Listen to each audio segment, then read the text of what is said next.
em là KICM và em sinh năm 1999. Tại sao hôm bữa sau bữa trưa vui vẻ thì Khánh nó sinh năm 1999?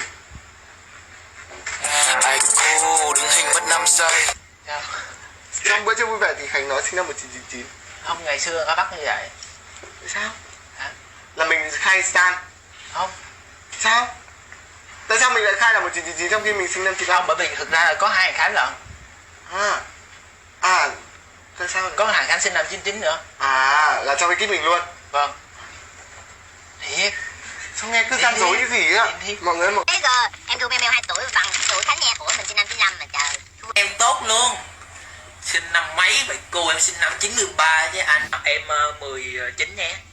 Em sinh năm 97. Em 19 tuổi. Em học đàn từ lúc 10 tuổi tới giờ em đã chơi. Em học 3 năm.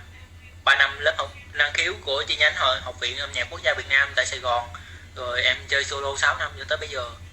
Em sinh năm 97 nhé. Ở đó học nhạc ở đâu, rồi học bao nhiêu năm rồi mà sao biết đờn giỏi hả? Em tự học hồi năm 7 tuổi. 7 tuổi là tự học lấy cái đờn ra học. Dạ. Không ai chỉ hết. Dạ không. Giỏi. Tới tầm tuổi này bọn em không rượu bia này. Dạ.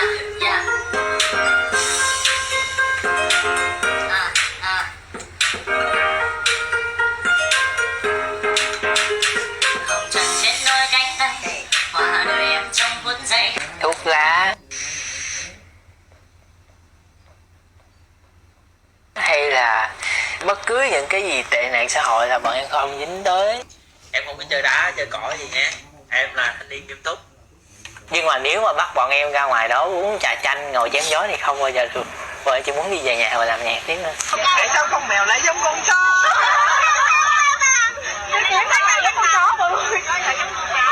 chó lại giống con mèo hả? Mà Xuân quậy theo các bạn thì em mới cảm thấy là theo các bạn thì em mới cảm Tình giữa anh em có chắc bền lâu. Thực ra là có hai thằng Khánh lận. Năm 93 chứ anh. Mình sinh năm 95 mà trời. Em sinh năm 97. Em sinh năm 1999. Mình sinh 2K3.